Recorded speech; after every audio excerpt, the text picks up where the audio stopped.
think of anything. I got no regrets. Not spending more time with my oldest brother before. That's my credo. No regrets.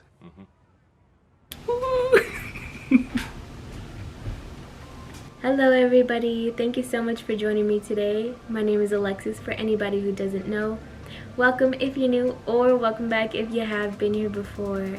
I am the author of A Journey into Truth, Unveiling Life's Secrets for Truth Seekers. This book has not been released yet, but it will be available for pre-order on November 2nd, 2021. So mark your calendars for that date, because my pre-orders, I will be giving away the first chapter and the introduction for free if you order before the book actually comes out, so that you have a little bit of a sneak peek as to what's going to be coming. So mark your calendar for that date, because it will be coming on that date. More information will be coming soon about where you can purchase and all of those specific details you will need. Now, here on Vibrate to Create, I make videos about spirituality, all things metaphysical. I talk about my own personal spiritual experiences, talk about the things that I have learned, and also my own life philosophies and thoughts about life and things I'm experiencing, and just kind of my unsolicited advice too. I also make reaction videos to spiritual teachers, spiritual teachings, and also inspirational, perhaps sometimes funny videos. In the future, I will be making videos on entrepreneurship, how to become a self-published author, how to format your own book, how to write your own book, find cover designers, all kinds of things. So if you're interested in these topics, then go ahead and click the subscribe button and hit the notification bell to be notified of when those videos come out. And that way you won't miss any of the videos I post. Today I will be doing a reaction video to kind of an inspirational video. It has nothing to do with spirituality, so if you're not into that stuff, this is for you. This video is called 105-Year-Old Lady Shares the Secret to Happiness, and it was filmed in 2010, so it's 11 years old, but I'm sure it's very relevant for anybody today. She's 105 years old, so she must have some wisdom about living a happy life, or about life in general, so I'm excited to watch this. It is, let me see how long it is. It's only about 7 minutes long, so let's see. 35. It's different because you never know when the next minute is. And Jordan could never have guessed her life would contain so many. Though her room at Shepherd Village isn't big enough to hold all her mementos, it's full of snapshots of the past. Oh, that's my husband. She's long since outlived her husband, though they were married for 68 years. Charles. That's him, yeah. Oh, I got a job right away. Same with dippy chocolates. And were you ever tempted to eat them? Oh, I ate them all the time. But That would be me. Jordan always kept her figure and stayed active all her life. She only stopped swimming when she was 101. Still, if you ask her the secret of longevity and happiness, she'll tell you one thing. I think peace is more like happiness. Having peace in your heart. Not holding any grudge against anyone. Forgive and you'll be forgiven. And if you don't forgive, you won't be forgiven. It's as plain as that. She says that peace comes from knowing God. The Lord is good, and His mercy endureth forever. Those who have sinned a lot love a lot, and I love them very much. Oh. I've sinned just... We all sin, but I sinned, and He's forgiven me. And there's forgiveness for everyone who believes that He is the Son of God. Oh my gosh, Who this is so died sweet. and rose again. House forevermore. Death isn't something most of us like to think about. Not Jessie. She says she's ready for heaven. Be beautiful. I've been nearly there a couple of times. And it's not nice coming back. Just somebody comes and disturbs me. But heaven will have to wait at least for today, when there's a big birthday party to attend. She's an inspiration. She's one that shows you that no matter what your age is, you shouldn't stop doing things. You shouldn't stop being active. That was so sweet. I didn't know what to expect with that. But in my book, actually, I talk a lot about this idea of impermanence, and I think it's something I talk about often anyways. I think I've talked about it before in my videos. And just the impermanence of life and accepting those waves and those motions and those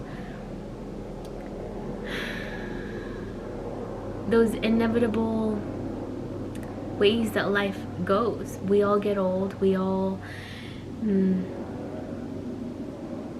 of us get sick. Many times we have career changes. Sometimes we lose people that we love who are very close to us. We lose pets. And it's a normal part of life. It's just how life happens. And in those moments where things are coming to an end is where you most learn about appreciation for life. It's so interesting how sometimes death can become the thing that causes us to really appreciate life. I remember one time I had a cat who I loved her so much. Her name was Sally. I was in love with her. She was like a Siamese cat. Maybe I'll add a picture here. But she was Siamese and she was gray and she was just the most sweetest little soul ever, and she loved to cuddle and to come and talk to me. So it was really sweet just having her presence there. One morning I got a text from a random phone number saying, "I found your cat's collar. I feel really sorry to say this to you, but I think she's not okay because her collar looks pretty beaten up."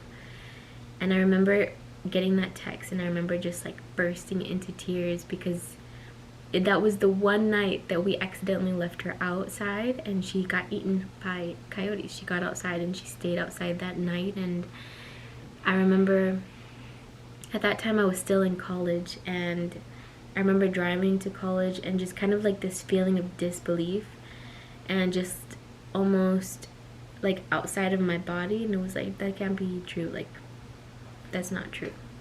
But I feel also on a deeper level I knew it was true. And I remember the woman said, "I'll bring the collar to your home later today when I'm available," and she brought it over. And I remember coming back from class and she had left a little gift basket and a little card saying, "I'm so sorry for your loss," and she left candies in there, and it was just the sweetest, most kindest thing that someone could ever do. And I sat there on my knees bawling my eyes out because this woman who didn't even know anything about us, it was just a random woman who found a cat's collar on her walk and messaged us. It was intense for a couple days. I was crying my eyes out because I loved her so much. And that was also one of the moments that really led me onto a spiritual path or spiritual journey to kind of learn about the afterlife and what actually happens when we die. And without that knowingness or that understanding of loss and of grief and what it feels like to really feel that deep pain inside of knowing there's no going back, there's no finding her again, there's no more of this presence physically in my life again, it was definitely a turning point. It was a moment of understanding the value of life because of encountering the ugly truth of the endedness, the finishing, the completing of a physical life. Grief can be hard. Grief can be really hard, especially when you lose somebody that you love or that had such a beautiful light in your life. Like this woman, she had so many people there saying how big of a light she had been in their life. And then when you look at that as well, you start to think, well, what am I leaving behind in life? How are people going to remember me when I leave this world?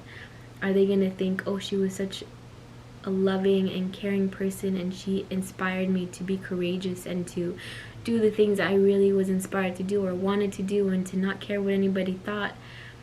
And at the end of the day, that's kind of just what we leave here. That's the only thing that leads to eternal physicality, I mean, because I believe in eternal spiritual life and living on even after we die. But living on physically, like me in this body, me as Alexis, will not be here forever. Me as Alexis will not be in this physical body forever, but this video that you're watching will be forever. It will be constantly, people will be able to watch it even after I'm dead. So this moment, in essence, is a moment of eternity that you are here sharing with me. And I think that's pretty cool. And that's why I want to make videos, and my book specifically, to leave something behind in this world that can be left behind for others. And I think that's a big reason why I do this work and why I want to help others in this way.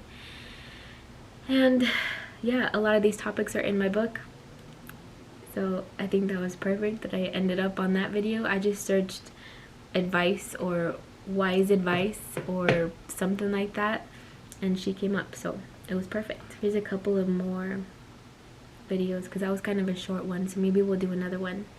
So this one is called 70 People Ages 5 to 75 Answer, What's Your Biggest Regret? And this was filmed 4 years ago.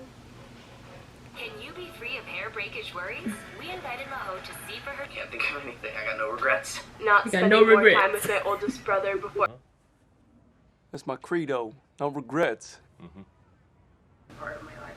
not thinking before I speak more frequently in my day-to-day life. That's a big one. Not for me, but because I always think. I wish no, I I'm just knew what I kidding. really wanted to do earlier. Not getting into computer science at an earlier age. See, I have many regrets, but I am where I am because of them, so I wouldn't change anything. Not having taken a gap year before going to college. Not saying sorry more often. I guess now on the spot I'm gonna try and think of what I regret in my life, or if I regret anything. I haven't thought about this specifically. I've thought about things like what are my biggest fears, and I've told people before that I think my biggest fear is I don't fear death. I don't fear let me see, what is my biggest fear? Okay, yes, so my biggest fear that I can think of is being betrayed by other people, or not being able to trust other people. And maybe that might be one of my biggest regrets, is not trusting people right off the bat. I think sometimes I can kind of be a little bit like there's a guard up or there's a wall up, and sometimes that can hinder allowing people in or allowing people to feel safe to trust me, because I think being vulnerable and being able to trust somebody is something that one person has to be brave enough to do, and it is a very brave thing, especially when you've grown up and you felt that maybe sometimes other people couldn't be trusted. I know a lot of people in that video said they don't regret anything, or they are happy with their decisions, even the bad ones, because it led to who they became, or it led to growth. And I definitely agree with that, but speaking hypothetically, and like if my life could have gone in a completely opposite direction, if I made a better choice earlier on in my life, then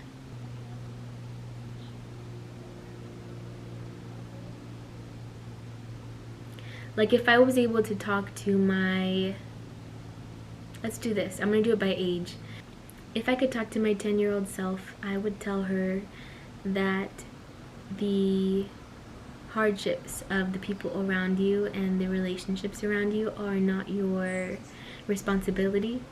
Your responsibility is to be a child and to take care of your own happiness and your feelings, and to feel safe and to feel loved, and that other people's things are not yours to take on. That's what I would tell my younger self.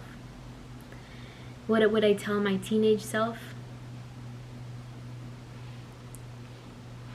When I was 14, what would I tell her? That was one of the times where I was really going through some hard stuff. At this point in my life, what I would have told that teenager is that it's okay to feel. I would have given her a place to speak and to express and to feel like she could be heard. And so a regret from that, I would say, is not expressing how I felt.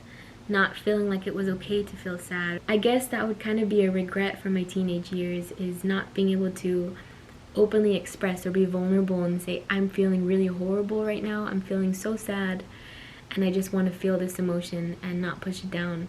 Because I don't think the people around me were really able or available, maybe they were going through their own things, to be able to say, here, cry on my shoulder, because it's okay to feel like that. And I think, yeah, that's what I would tell her. I would tell her it's okay to feel that, and I would give her a big old hug and tell her it's gonna be okay. I promise, Alexis. So if you're going through something like that, I promise it'll get better. Even though it feels like horrible, it gets better. And even if it doesn't get better, accepting where we are can be the very first step into healing, into growing from wherever we are. But everything begins with one step, and one small step. And so just working through those emotions, taking as many tiny, even if it's like a little centimeter, millimeter, it is still a step, and it's still a step in the right direction. Even if you turn around and you start walking back that way, it's all right. You start from where you are right there. And yeah, that's what I would tell her, and that's what I would tell you if you're going through that. What else do I regret in my life?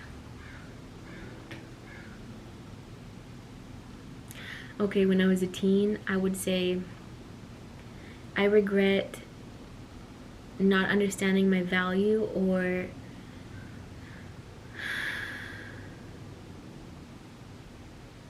perhaps like seeking validation from others, or seeking others to tell me you're so pretty, or you're so funny, or I really like you. I would say my regret from those ages, like my later teens, is not understanding my worthiness and not understanding my value, and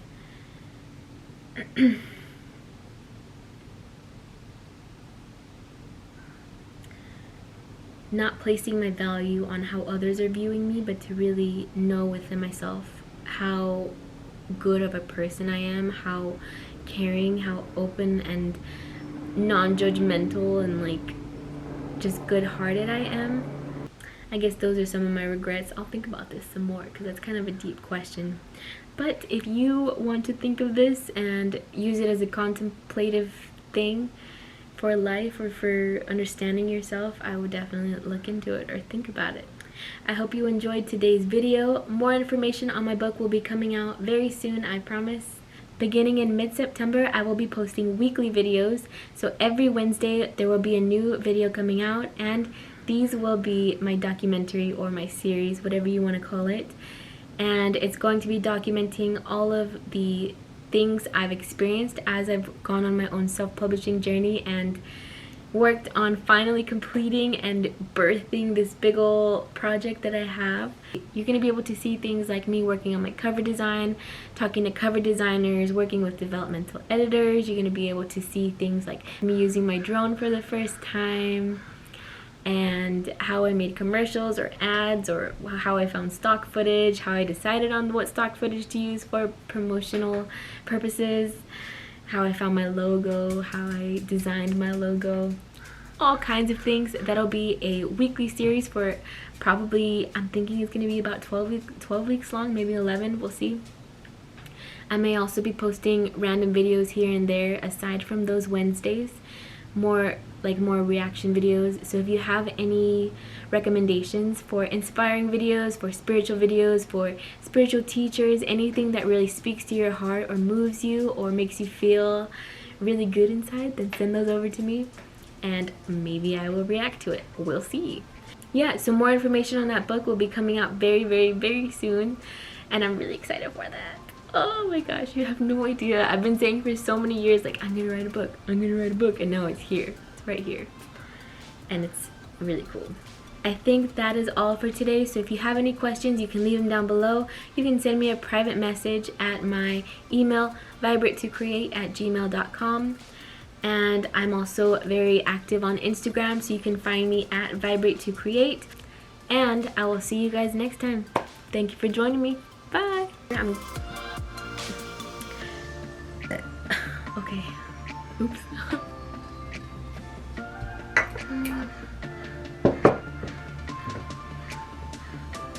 Oh shoot, it's recording.